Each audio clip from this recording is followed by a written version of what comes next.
Ce robot est un véritable cordon bleu, mais ne cherchez pas le restaurant où il œuvre, vous ne le trouverez pas. Ce cyberchef n'est qu'une illustration de ce que peuvent faire aujourd'hui les robots industriels les plus sophistiqués.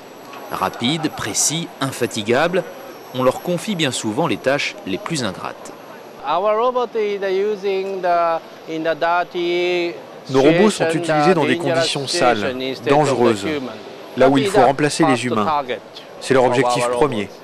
À côté des machines industrielles, les robots qui tentent de ressembler le plus possible aux humains.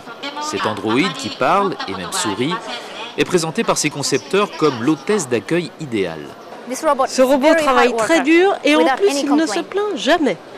Et comme les humains ont bien souvent besoin de réconfort, les Japonais ont inventé Paro, un robot bébé phoque qui réagit quand on le caresse.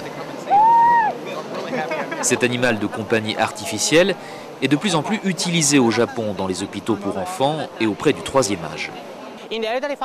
Dans les maisons de retraite, les employés sont bien souvent très sollicités. Il leur est parfois difficile de s'occuper individuellement des personnes âgées. Paro est un bon moyen de calmer les esprits.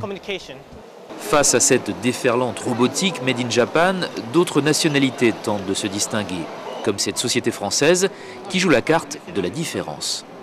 Oui, il y a une French touch en matière de robots, puisque les robots japonais sont présentés sous forme de mécanique très sophistiquée, les robots américains sont présentés très souvent liés à la défense, alors que les robots français, sans le faire exprès, on le présente plutôt jouant des pièces de théâtre ou jouant de la musique ou dansant. Je constate ça a posteriori, donc oui, il y a une différence. Une différence qui a un prix, puisque ce petit robot prénommé Nao coûte tout de même 12 000 €.